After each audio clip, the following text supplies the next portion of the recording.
If you are receiving this transmission, you are the resistance, declaring war on the New World Order. TruthRadioShow.com.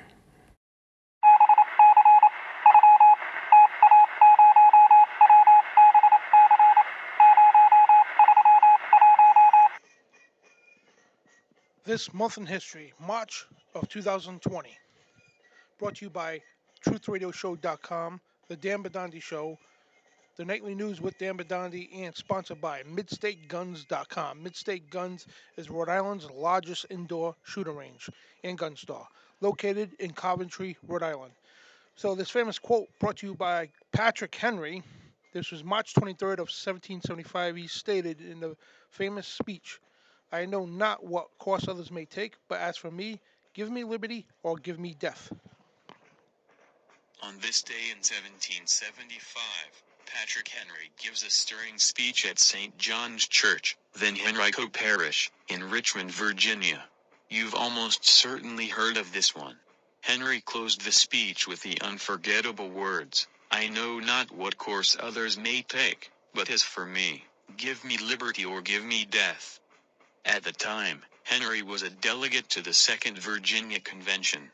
The convention had been assembled in Richmond, away from the capital, where it was thought the British would be less likely to undermine the proceedings. The convention was trying to decide what to do about the increasingly tense situation between Britain and the American colonies. Some still wanted to find a way to reconcile with Britain. Others were ready to go to arms. Henry fell in the latter camp.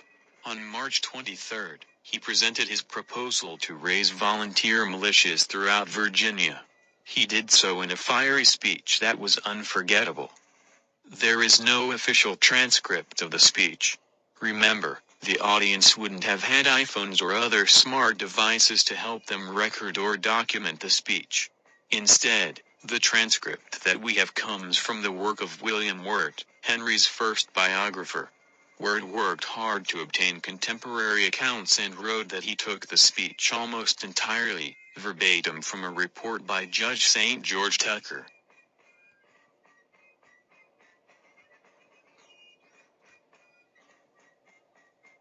Henry's speech stunned and emboldened his audience. One person later wrote, "Imagine you heard of voices from heaven uttering the words, 'We must fight,' as the doom of fate."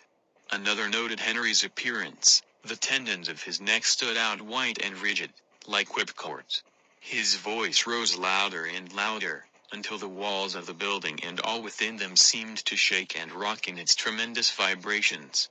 John Marshall, a future Chief Justice of the United States, remembered his father describing the speech as one of the most bold, vehement, and animated pieces of eloquence that had ever been delivered.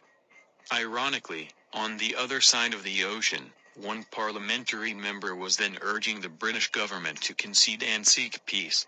Only a day earlier, Edmund Burke had warned the House of Commons that things were hastening towards an incurable alienation of our colonies. Burke's plea was falling on deaf ears. Presumably, Burke would not have been too surprised to hear the tough nature of Henry's speech, nor to hear of its effect on Henry's audience. And how could Henry's audience not be emboldened, listening to his strong words? Henry's proposals were approved. George Washington, Thomas Jefferson, Richard Henry Lee, and others were appointed to plan a defense for Virginia. The battle at Lexington and Concord occurred less than a month later. The war was on. And that was Patrick Henry. "I know not what course others may take, but as for me, give me liberty or give me death." And this still applies today. So it was March 23rd of 1775. And also on March 24th of 1765, this was the beginning and the creation of what's known as the Third Amendment to the Constitution of the United States of America, the Bill of Rights. Now, it was March 24th, 1765, the Quartering Act, which is the Quartering of Soldiers.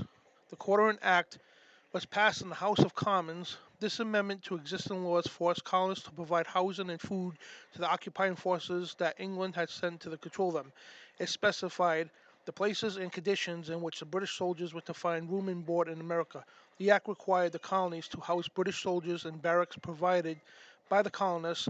If the barracks were too small to house all the soldiers, then localities were to accommodate the soldiers in local inns, stables, ale houses, victualling houses, and houses of sellers of wine.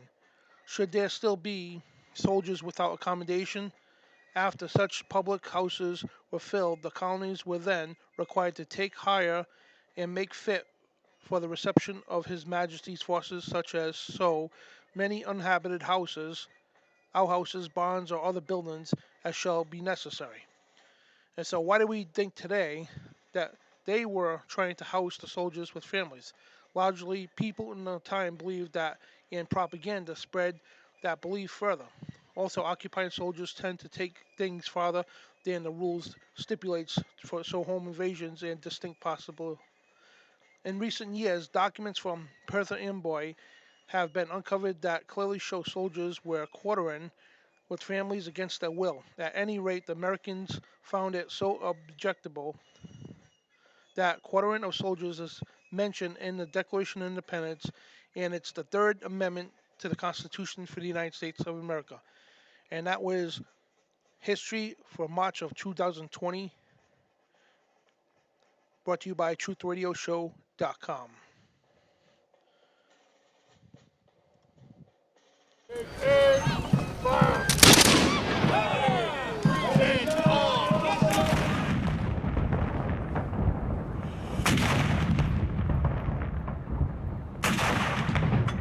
Defending liberty in the spirit of 1776.